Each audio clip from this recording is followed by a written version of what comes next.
Connection, opportunity, possibility. It's what we all want. Spectrum has built a world where anything is possible, with products and services designed to work better together for a seamless connectivity experience. A connection to family and friends, a connection to education, and a connection to new opportunities. So there's no limit to how big we can dream. That's Life Unlimited. That's Spectrum. Welcome to Mind Love, episode 127. Today's episode is all about rituals to fix your life and reparent yourself. We need to build faith in ourselves, in our bodies. You can have lots of opinions and thoughts about yourself, but do you have the faith that you are worthwhile and that you are worthy in your body? I really believe that we need to build the faith in our joints, in our muscle memory, that we can achieve the goals we want to achieve and that we are stronger when we treat ourselves well and don't just have a soundtrack of, I suck, I'm the worst, I'm not worthy, I'm doomed, I'm going to lose my job, which was definitely the soundtrack of my life for a long time. When we give up on these things too early, we rob ourselves of the benefit of the feeling of achieving small goals. Turn up your frequency with Mind Love. Bite-sized brain hacks for seekers, dreamers, and doers. It's time to give your mind a little love with your host, Melissa Monti.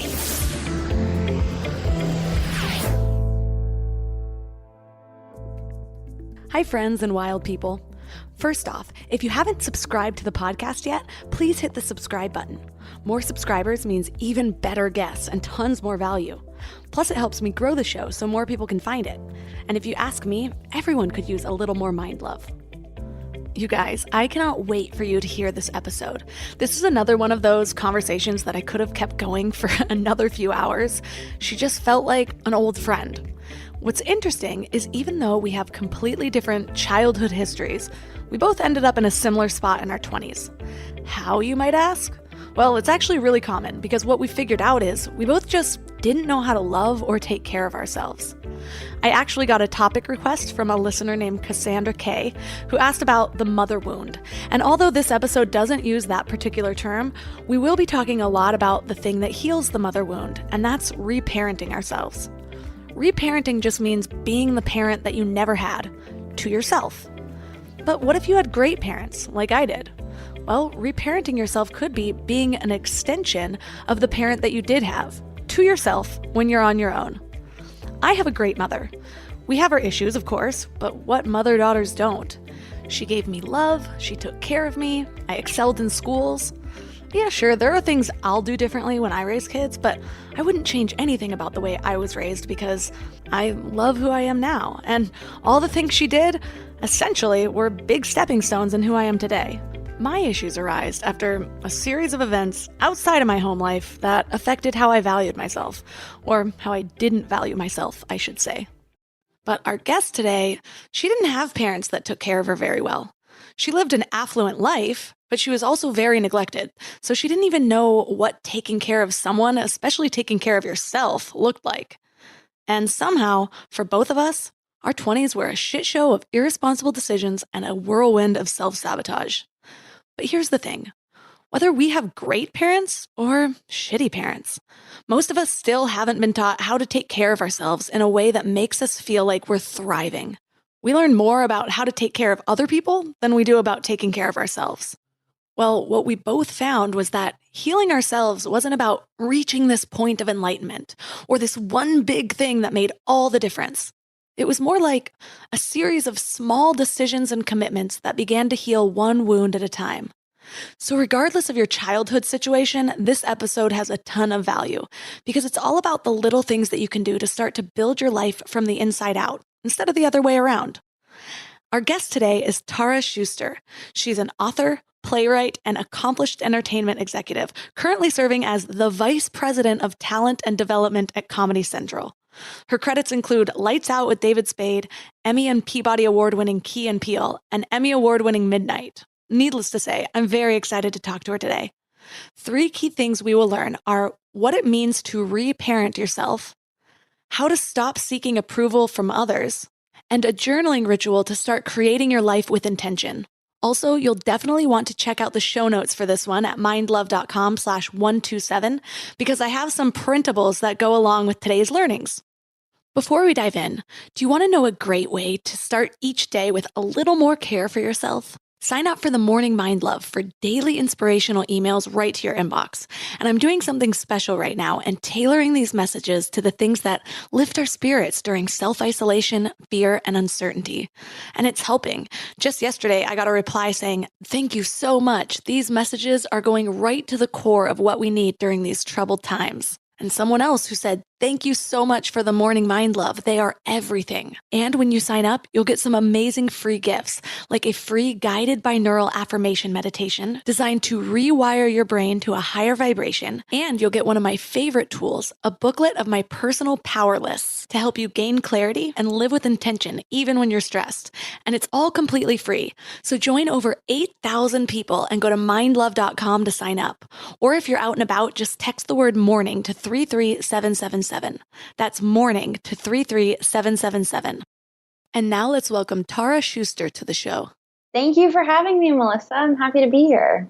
I like to start with your story. I was reading your story. I felt so connected to it. And it's so interesting because we started from completely different places in life. Our family life was not the same at all, but ended up in very similar situations by our 20s and just those self-destructive patterns. So tell us a little bit about where you came from and your story, what led you to here.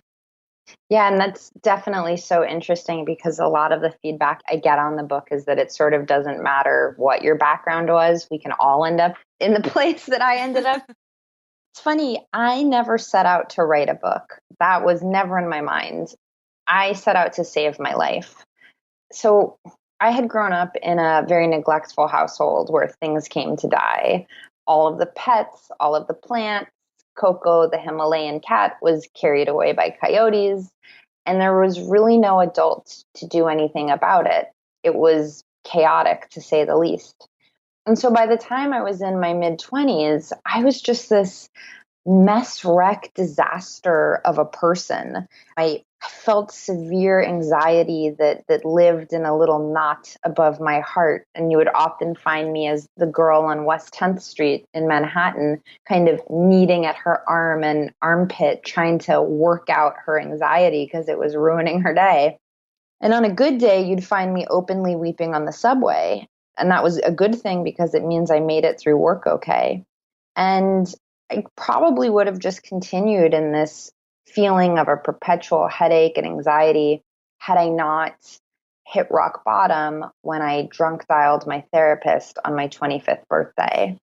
And I threatened to hurt myself, which the next morning, listening to her voicemails as she was trying to find me and hearing the worry in her voice, I got really worried. I got worried that this wasn't a life I was going to survive, that I was exhausted in my guts, and that I didn't know how to move forward. I didn't have some wise mentor or parent to ask, how do you build a life? I didn't even know how to change a vacuum cleaner filter. So I felt completely unprepared to change my life, even though I knew I had to. And I also had this feeling that I should be okay, that I didn't have it that bad, that there were lots of childhoods much worse than mine. So why didn't I have my shit together? But I decided that next morning that it really didn't matter how I should feel or who I should be. I was miserable and wanted a different life, that the shoulds were tripping me up and not letting me take myself seriously. So I decided to stop with the should talk and start dealing with what was real, which was I was miserable and extremely self-destructive. So I thought, okay, how can I get myself out of this? I had always been a really good student, and my parents had gone into credit card debt to put me in a really good private school in LA. I went to Brown on a combination of loans and scholarships. I had always been really good at work, but bad at life, really good at anything where I got external validation. That was my jam. So I thought, well, what if I approach this like school? What if I made a curriculum of reparenting myself and self-care? So I started a Google Doc where I just asked all the questions I had. And I had just learned about Google Docs in college. It was a new thing at the time. But I asked, what are values? What are principles? What are vegetables? Genuinely, what's a vegetable and which one should I be eating? And I attacked it. I attacked it like it was the most important school assignment of my life. I tried on any advice I heard from anybody. I read memoirs as self help. I watched my friends' families in a mostly non creepy way to kind of understand how did they take care of their kids. And after 5 years, I had a 600-page Google Doc and a completely different perspective on my life. Like, I no longer wanted to die. I wanted to live and explore and be curious. And that's when I realized I had a book to write because I had an offering. I had a roadmap for healing, whether you had a childhood like mine or something far worse or something where your parents nurtured the shit out of you. I think we all need the message that we are responsible for taking care of ourselves in an authentic way that is joyful, that our lives are not a series of crises to be endured. It is to be enjoyed. So that's the story of how I ended up even writing a book. It's so interesting. And there was a part in your book where you were talking about how one of your friends said something like, my mom made this dentist appointment, and you're like, I wish I had even seen the same dentist over and over again. I wish. And it was so funny because it brought back a memory for me where I remember being high school, maybe junior or senior, and I had to call in for something. I don't know if it was to make an appointment or to like ask for a refund. There was some normal, responsible thing that I needed to call for. And I had like a debilitating anxiety to even do it. And I'm like, Mom, you've always made these calls for me. Will you please make this? And part of that followed through in regular life where now I'm finally getting the hang of it. And I'm like, I'll stand up for this. I'll request my refund. I'll set an appointment. But through my 20s, it was the hardest thing for me to do because that had always been taken care of for me. So it was so interesting for me how it ended up causing two completely separate problems that we both needed to heal from, coming from the exact opposite sides of the spectrum. I'm so happy you shared that detail in particular because I think it really highlights that I don't blame my parents for the neglectful environment I grew up in. They were trying their best. And that's what all parents are doing. No parent goes into it saying like, oh, let me figure out how to screw up my kid. And so even the parents who do everything for their children, there still is some self-care that I was going to say kid, but really every adult, because that's what you turn into, needs. So that's so interesting to come to the same place from two very different roads. Another thing I find interesting is that a lot of your story, you were still achieving on the outside. You dove into school and you dove into work, and some people in your life might not realize that you were totally struggling on the inside. Maybe the people that knew you really well did. That's definitely what happened to me. I was always good at work, but not so good at the life side, just like you said. And so it was like I would achieve a lot. And I loved the external validation. I hadn't really thought of it until you said that a minute ago. It was all the external validation stuff that really kept me going. But then the moment school would end, or it might be turning in my work at the last minute, skipping the actual class, but getting the work in and making up an excuse, and then binge drinking all night long, or doing party drugs, or just like letting things go. And people don't realize that. Like, I'll know people from my past and they'll be like, oh, you were always just so smart and so good at this stuff. And I'm like, let me tell you what was really happening now that I'm okay with sharing it. Yeah. I mean, the number one reaction I get from colleagues or people who know me now is, wait, what? What did you go? What happened? You, what with your parents? Like, I present, and even at the time, and I've worked at Comedy Central for 10 years, so a lot of this was happening while I was there. I present as super pulled together. Oh, you can trust me, and I'm very responsible with work. But when I really investigated why, it was because that was where I got all of my validation. And I was tethered to that validation. So then I was subject to what everybody else thought of me. Like I was never subject to what do I think of myself. I was always subject to, does my boss like me? Am I kicking ass at this project? Do I look good? Same thing at school. Did I get an A? Did I get 100%? Like I was the annoying person who was on the verge of tears if I got an A minus. And the reason was not because I'm a jerk, not because I'm like so out of touch, but because the grade was my self-esteem. That was my identity. And so, yeah, at the time, people had no idea what I was going through because that's not what I wanted them to know. It took writing the book to be able to kind of come clean and come into the sunlight and admit the truth. I was good at work and really sucky at life.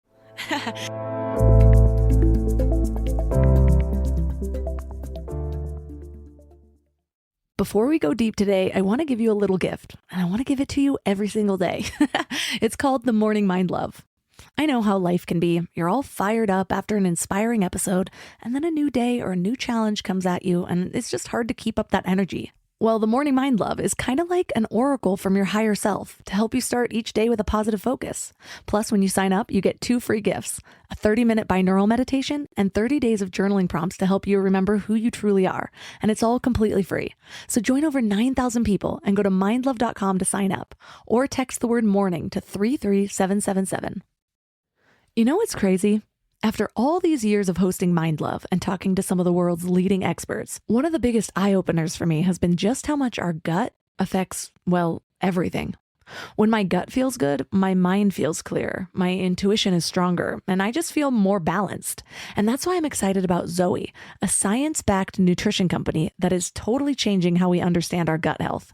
They've created the most scientifically advanced at-home gut test and built the world's largest microbiome database. So when you get your results, you're not getting generic advice. You're getting insights about your body that other companies just don't have the data to provide. There's also just so much misleading health information out there. Food companies even pay influencers to promote ultra-processed foods as healthy. And that's why I love that Zoe relies purely on science. Real science. The randomized controlled trial showed that participants were 4 times as likely to report better sleep and more energy, all thanks to the info from the largest microbiome database on the planet. So go to Zoe.com and find out what Zoe membership could do for you. And because you listen to Mind Love, you can use the exclusive code MINDLOVE10 to get 10% off membership. As a Zoe member, you'll get an at-home test kit and personalized nutrition program to help you make smarter food choices that support your gut. That's Zoe.com. Use MindLove10 at checkout. Trust your gut. Trust Zoe.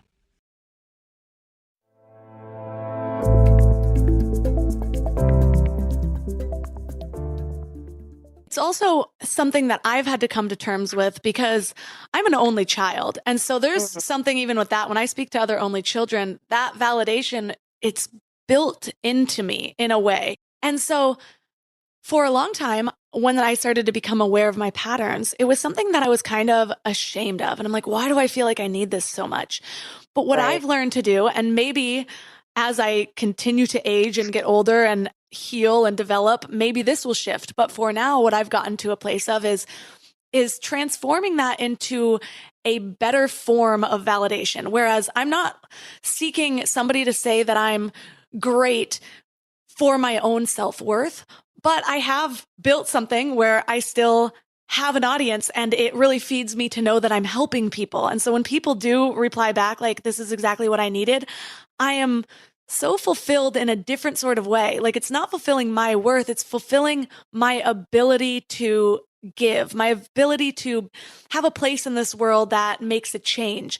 And so that's where I'm at right now, where it still does give me a little bit of that validation. And I'm not sure if that's what the highest form of this should be, or again, if that's going to evolve as I get older, but understanding your patterns and then transforming them in a way that's healthier for the time being, at least along that spectrum of growth, can also be a stepping stone in where you want to be. Right. And I mean, there is no should. You are exactly where you are and you're figuring it out. And I think very few people ask the question, where do I get my self-esteem from? So they have no idea what the answer is. And what I write about in my book is I had gone so later in my mid 20s, I found myself pretty curious about Judaism. I'm Jew-esque. I like everything Jewish. I don't know any of the prayers. And I went to this Yom Kippur service, which is supposed to be this like super solemn day. It's the Jewish Day of Atonement. But instead, my temple, everyone was dressed in all white and like celebratory clothing. And it was the first time I'd gone to this temple. And I was like, wait, what? Why are they doing this? And the people around me kind of explained that it was a day of spiritual purity. And we can approach even the most negative things we've done in a compassionate for ourselves way, compassionate for others way. And in the prayer book, I saw this question, which was, who even are you? And that had me shook. I was like, oh my God, who even am I? So that day I went home and I charted out who I thought I was, where I thought I got my self-esteem from, what my values and principles were, and what I wanted people to say about me when I'm 6 feet underground. Like, what work do I want to leave in the world? And so now when I take on a project or when I do anything that's external, I'm not subject to what other people think of it. I'm subject to, am I doing the things that bring me my own self-esteem? Am I living in accordance with my own values? Am I doing the things that I want people to say about me later? So it's just a different way to kind of frame it. I think a lot of my book and my work is about how you frame things and what perspective you put on it. But what I love about what you're saying is we kind of have to choose where we get our self-esteem from. And like for you, if it's from service, which that's my highest aim, I'm not there yet. I'm aware that a life of service is probably the most meaningful. And I'm on the ladder of fully diving into that life of service and what does it mean for me. But I love that you're asking that fundamental question. It's so important.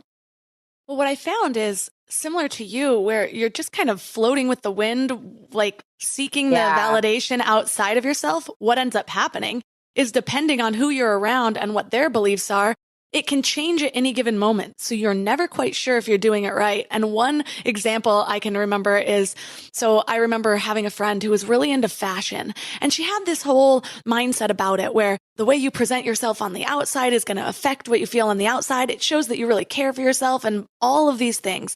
So I was like, okay, this is a really good way to be. I understand. And then all of a sudden I made a different friend who was total opposite, kind of just hippie, didn't really care about any of that stuff, thought of that being like the capitalism thing and being like, do you know how much money people are wasting on fashion just to prove themselves on the outside? And all of a sudden I'm like, oh man, I've been doing this all wrong. And it would just shift. And what was happening is both of those ways are totally great ways to think about life and what actually lights you up. But I wasn't looking to see, hey, is fashion lighting me up? Does this mean anything to me? Because when you start from there, it doesn't matter what other people's beliefs are. It's more just interesting what other people's beliefs are. And it's like, that's a cool way to look at it. That's a cool way to look at it. But what do I feel about this inside? And this can happen with anything that we're looking at. And that's why having principles and values that are actually guiding your life is so important, because then you're stronger in where you're going to be and you're not just thrown off track by somebody else's opinion. I mean, what you said, I just jotted down about 30 notes because you made me realize something that I hadn't realized before, which is I used to do this thing in relationships where I would switch my opinion to whatever my boyfriend thought. Like whatever they thought, I thought. If they didn't like somebody, I didn't like somebody. And I would always be caught off guard when I remember a boyfriend of mine in college didn't like somebody. So then I was super judgy about that person. Maybe 4 months later, he went to hang out with this person. And I was like, wait, what? But you don't like them. Why are you hanging out with them? He's like, we don't like him. yeah, right. We don't like him. Like, why would you do this? And he's like, oh no, we fixed our relationship. Like, we're all good. And I was like, you have to tell me these things. If we've changed our mind, you have to tell me these things. It actually took you saying it right now for me to realize, yeah, when you're untethered, when you don't really know who you are on the inside, you don't know what your values are. And I certainly did not. If you had asked me, what are your values in college? I would have said weed. That would have been my number one value.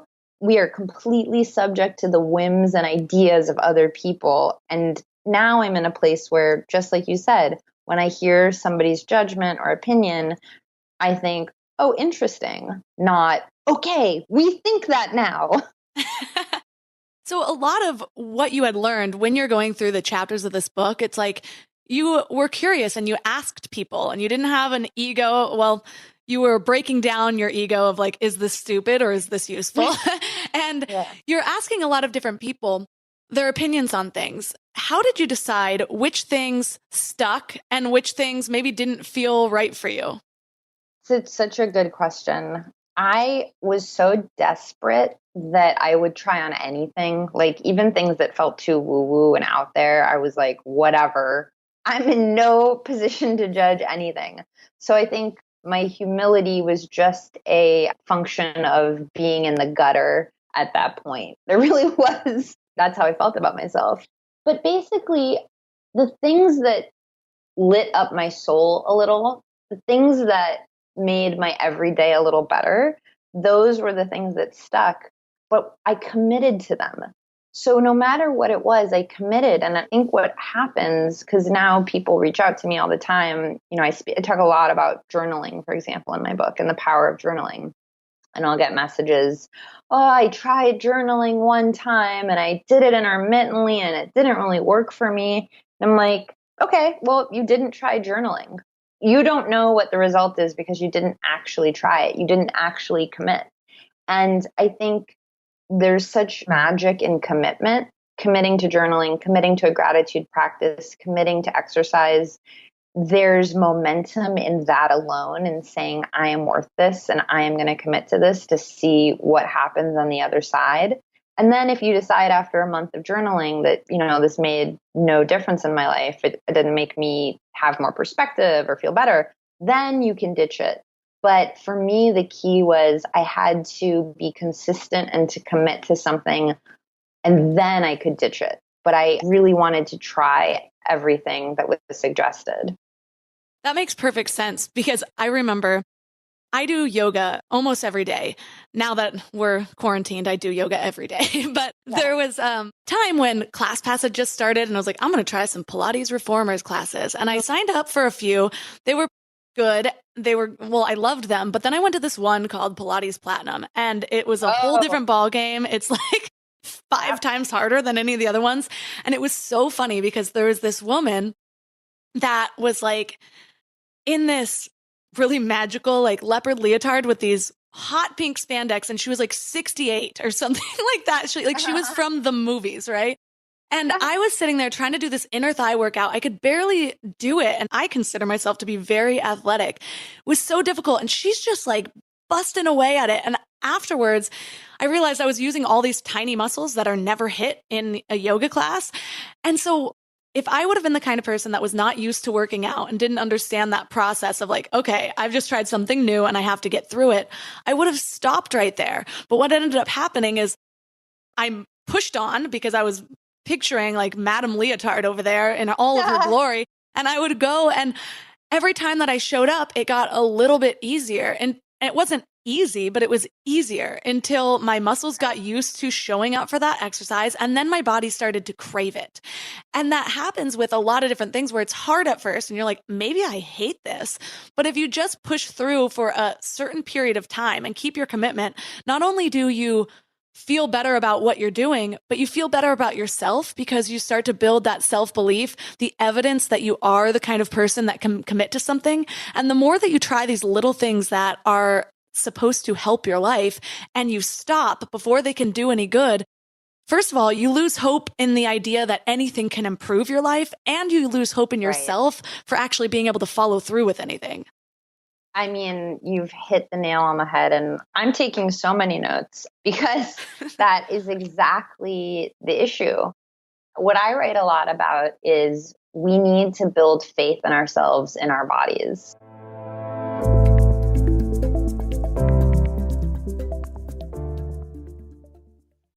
You know what I love about the start of a new year? It's kind of like opening a fresh notebook. 365 blank pages just waiting to be filled with your story. But sometimes we get stuck trying to write that story alone. Maybe there's a chapter you've been wanting to revise, or maybe you're just ready for a whole new plot twist in 2025. But here's what I've learned from my own journey with therapy. It's kind of like having an editorial partner for your life story. Someone who helps you see the patterns that you might have missed, who gives you the tools to write stronger chapters ahead.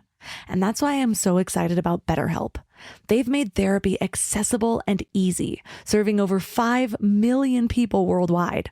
With over 30,000 credentialed therapists, each with different specialties, you can find someone who really gets your unique story.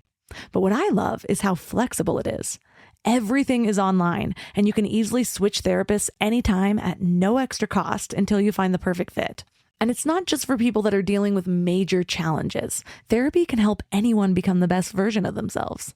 So write your story with BetterHelp.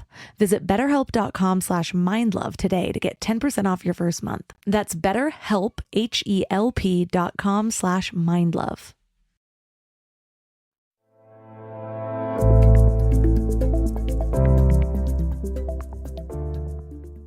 What I write a lot about is we need to build faith in ourselves, in our bodies. You can have lots of opinions and thoughts about yourself, but do you have the faith that you are worthwhile and that you are worthy in your body?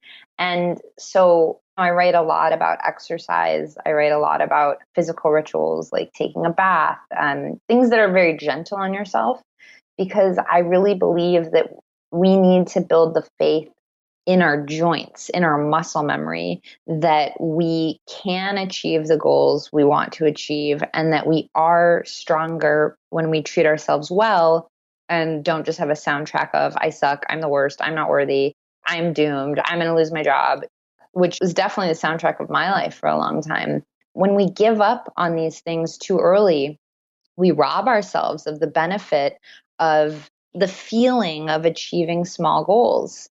And just like in Pilates, where you're trying to get your muscles, you're trying to get to like that shaky feeling, the shaky feeling that you get in a bar class or a Pilates class, or if you've run too long, or if you've just run very far, that shaky, that uncomfortable is good for us.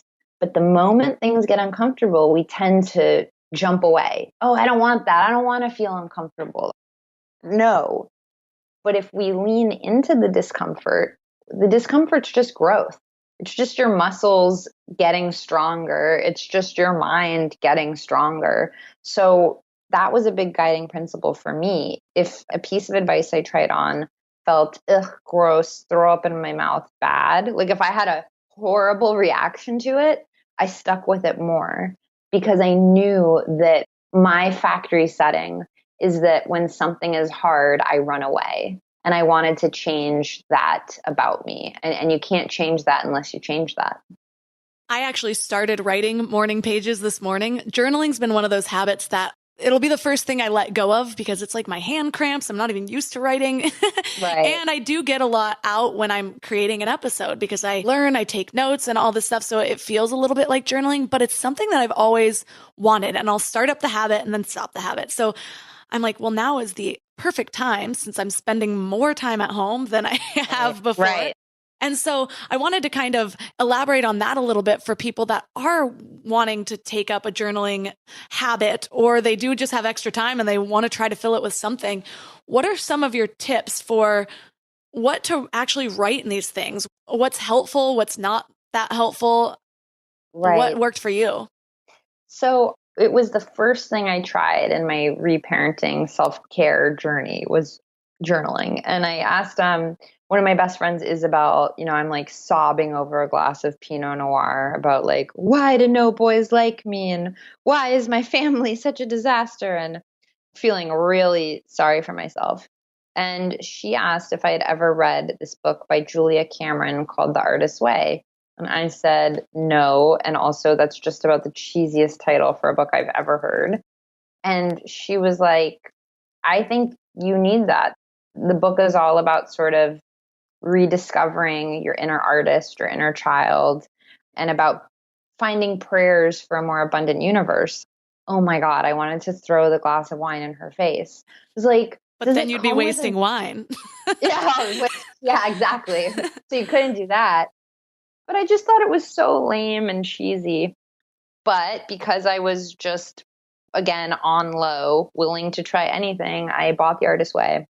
And I was flipping through it. I came to the morning pages.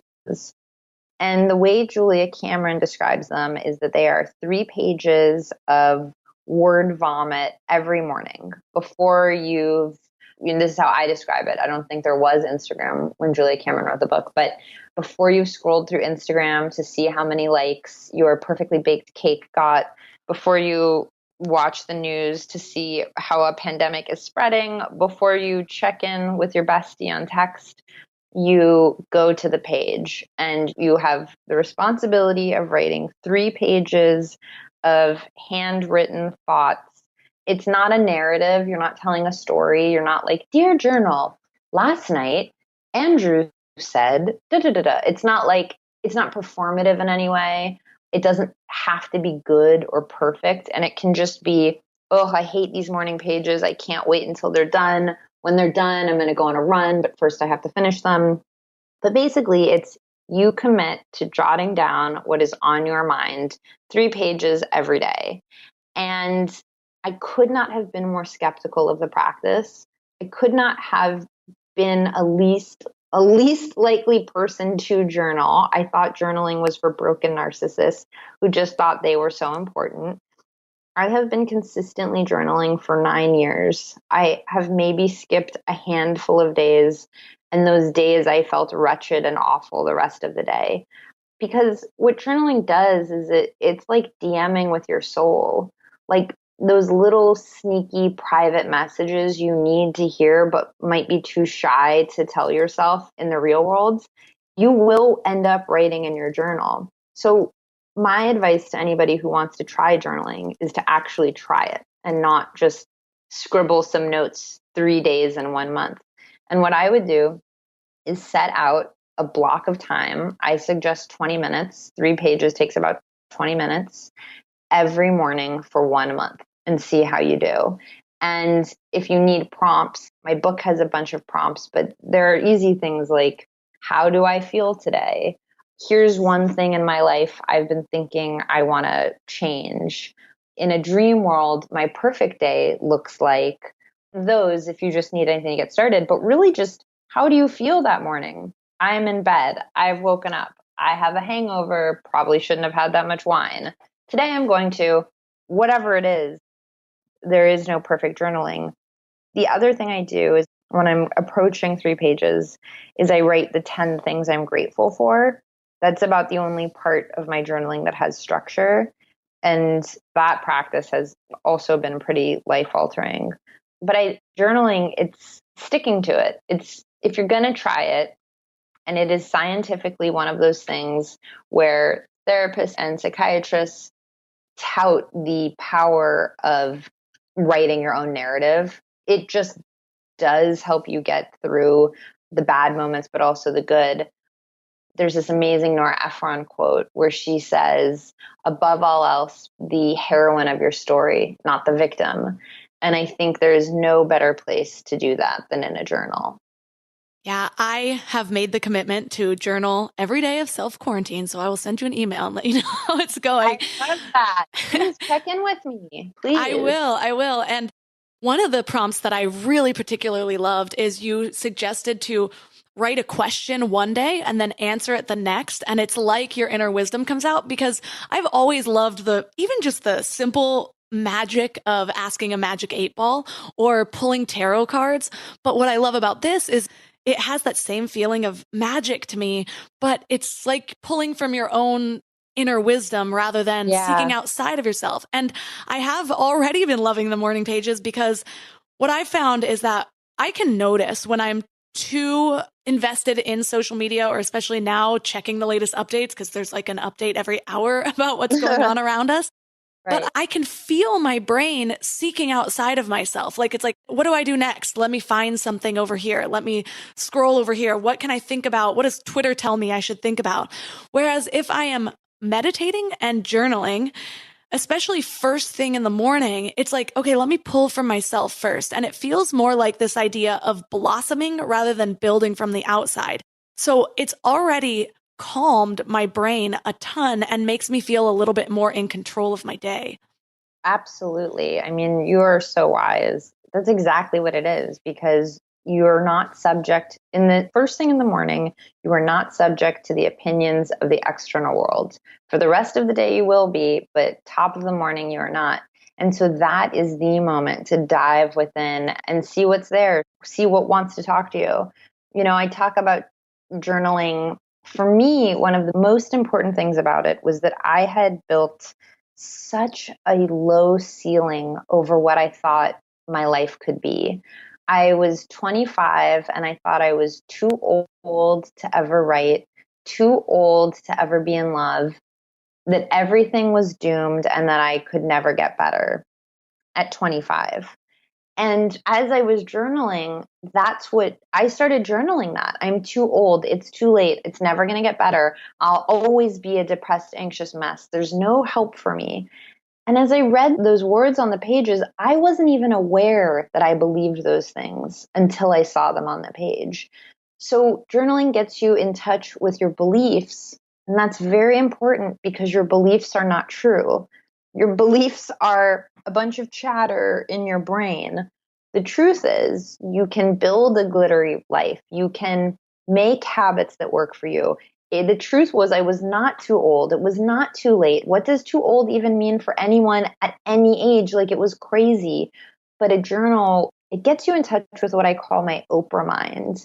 And my Oprah mind is not concerned with my petty worries of the day, of these small things that usually trip me up, but instead is like, okay, how are we going to build an empire? Okay, what's the big plan? Okay, are you taking enough time to be with yourself and really get dreamy?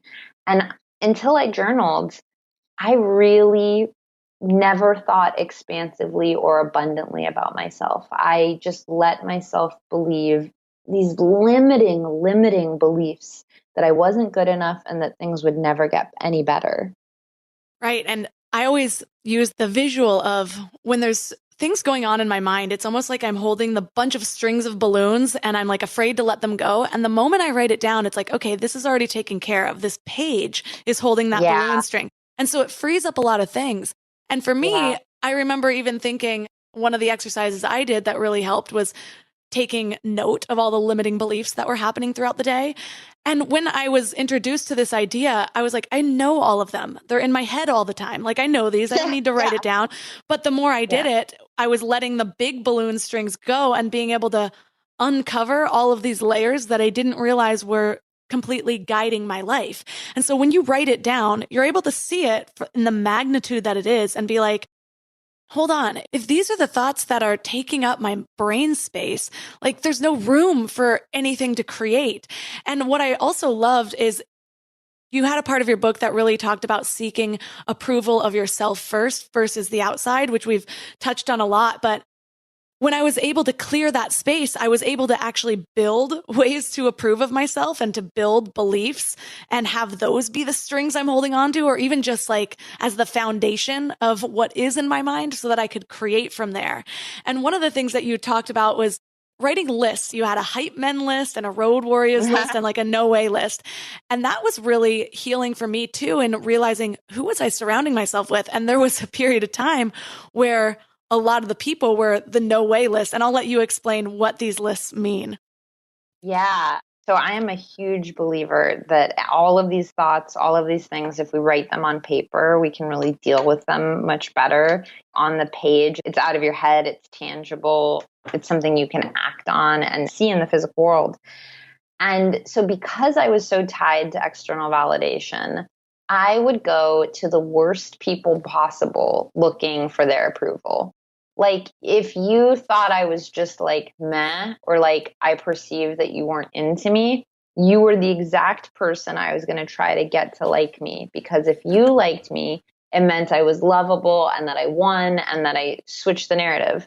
However, if you were already into me and supportive and a good friend, then I didn't trust you because you should know better than to trust me.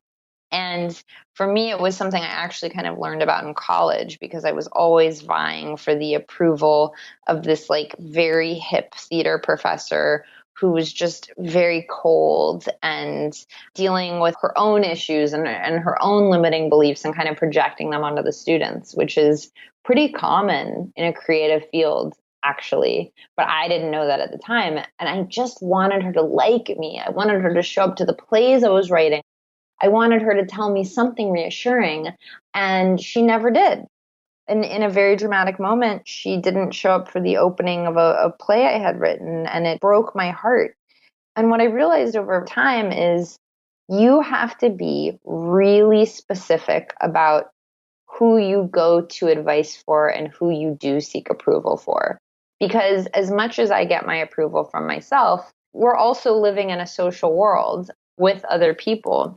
So I have my hype men list, my road warriors list, and my absolutely not are you crazy list. And the way I break it down is my hype men list. That's who I go to if I need enthusiasm and support and like, you got this, girl. So if I'm just went through a breakup or I have an idea for an essay collection or something that feels very vulnerable, I'll go to someone on my hype man list because I always know that they will cheer me on. They'll be a cheerleader for me. My next list, my road warriors list, is if I have an idea that's a little more mature, if I'm a little further down the road and need advice and feedback, I'll go to them to ask, what do you think?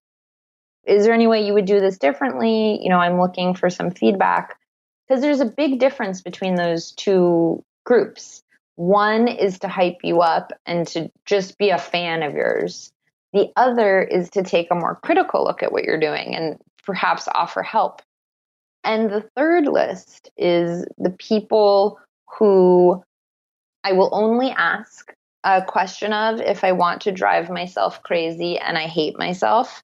And I do not want to drive myself crazy and I do not hate myself. So I will not go to that list.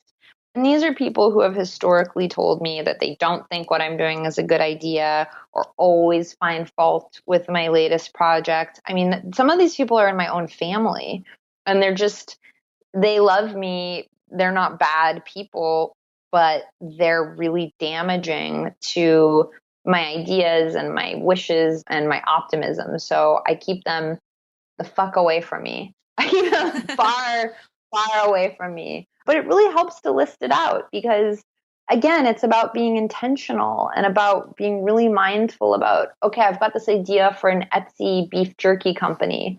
Do I need feedback on how do you start a business? Should I go to my entrepreneur friends? Or do I need my best friend Julia just to be like, cool idea. I've got your back. That's a great idea. Like really knowing what we need in the moment. I love that because I was the same way. It's almost like I would seek out the people because we're looking for confirmation bias. And so it's really hard if we don't believe in ourselves to hear positive feedback because you want to argue back. You're like, nope, that doesn't fit in my current beliefs about myself. I'm just getting there. And so a lot of it is, for me, I need the hype men first. And then when I'm starting to take action, I need to take action before I can even get to the road warriors because even if it completely evolves, even if it gets to a point where I've done some work and they're like, okay, why don't we pivot over here? That's still better for me than having to pivot before I even start because I haven't yet built evidence that I can even get started. So I really love having those lists, especially because I have a free download for listeners whenever they sign up for my email list, what I call my power lists. And it's just lists that I write out when I'm in a really high vibration, when I'm feeling really good, because I know when I'm feeling really depressed or when I'm really sad or low, it's hard to even access that because it's not in the confirmation bias. So instead of having to think of something that's going to lift my spirits, I go to one of the lists and I'm like, okay, these are the things that help me feel good about myself. These are the things that help me feel motivated. These are the books that I can flip to a page that will inspire me automatically. And just knowing that creating when you're feeling good and having those resources for yourself is almost like leaving a rope above a well when you've fallen down, instead of having to slowly dig up, you can grab the rope and just pull yourself right out. Yeah, I mean, absolutely. I keep a list on my desk of the 50 things that make me feel good, so that when I'm depressed, it's almost like an automatic action. I feel depressed. Let me look at the list. Oh, yeah, I really like going on hikes just down the street from my apartment. That will make me feel better. It's really important to do ourselves a favor and build these. It's a little trick. It's an amazing trick. I love that, to know what makes you feel good, so that when you don't feel good, all you have to do is look at the list. Yeah, and basically, the biggest message that is from your book, Buy Yourself the Fucking Lilies, is just that, like you said earlier, life is to be enjoyed. A line that you said in your book is, life is not a list of things that you just have to get through. And so if you're taking an honest audit of your days and you're having to get through most of it, then you might want to switch some things, because not like, I don't like to tell people you're doing it wrong, but you could be doing it to where you're having more fun. You could be doing it to where you're actually feeling joy in this life, rather than just getting through another day or sacrificing another thing because that's what you feel like you should do.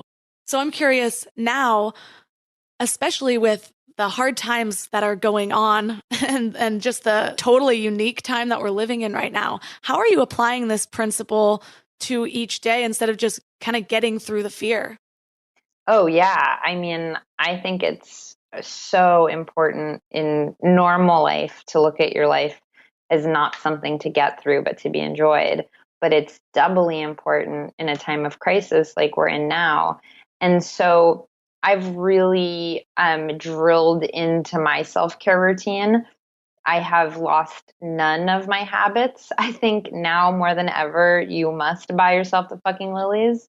Like when you go out to get your ration of foods in your glove and mask, if you see at Trader Joe's that they have tulips or lilies or whatever, get those too.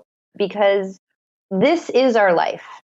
It is happening right now. It's not going to happen in 3 months when this is hopefully all behind us. No, your life is happening right now, and we have no predictive power over the future. So the challenge is, how can I enjoy it today? And the way that I have found myself enjoying it today is asking the question, who do I want to be on the other side of this? How do I want to look at how I spent this time? Do I want to look back and say, I just fretted and worried and was curled up on my couch watching Netflix? Maybe that's one way to be.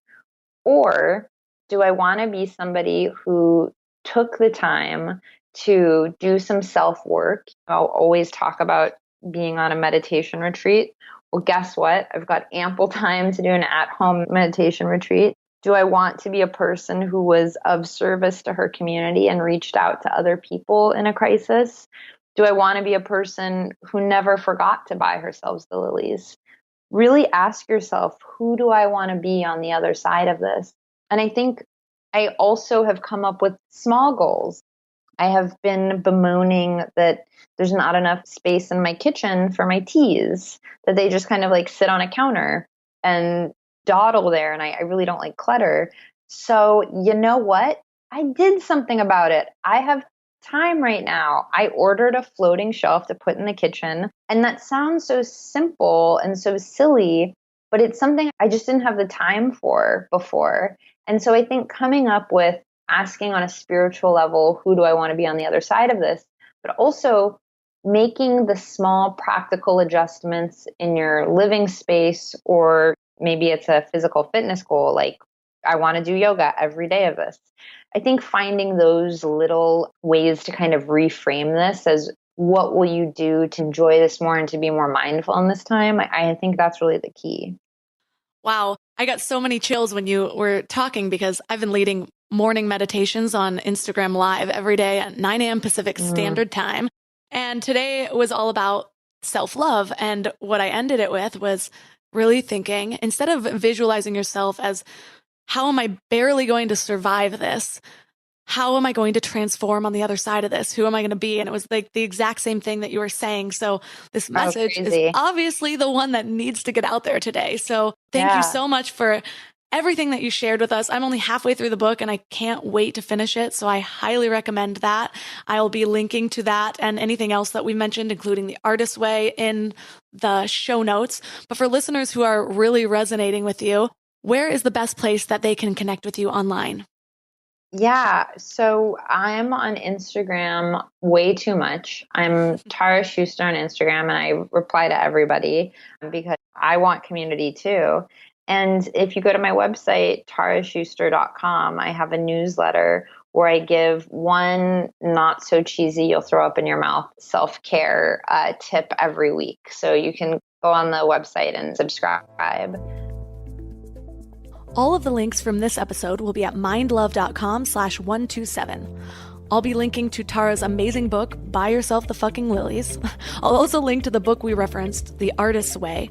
And like I said in the beginning, I have a few printables for you guys to kickstart your journaling habit and to create some of those lists that we talked about, like your Hype Men list, your Road Warriors list, and your Absolutely Not Are You Crazy list. And I have a few more thoughts as we finish up this episode. People instinctively know that trying to accomplish some big project is almost impossible without intentionally creating to-do lists or an overall plan. Well, guess what, my friends? You are your biggest life project. That's why I'm such an advocate for lists like my Power List booklet, which you get free when you sign up for the Morning Mind Love, by the way, or some of the lists like Tara and I talked about today, or just unstructured journaling. There's something really powerful about getting things down on paper. They become more real. It allows you to see your thoughts and beliefs so that you can decide which thoughts or beliefs that you want to feed, because those are what will create your life. If you know someone who needs to hear this, please share this episode with her or him, or take a screenshot and share it on Instagram and tag me at MindLoveMelissa so that I can reshare it with the community. If you haven't yet given Mind Love a 5-star rating and it's helped you in any way, may I please ask you to do that? 5-star reviews are so helpful in growing the show and helping more people and getting better guests like Tara. I hope you are all staying safe and healthy, and even more so, enjoying your damn life. So thanks for giving your mind a little love today, and I'll see you next week. Thanks for tuning into Your Higher Frequency with Mind Love. Head to mindlove.com for a free gift to keep your vibes up until next week.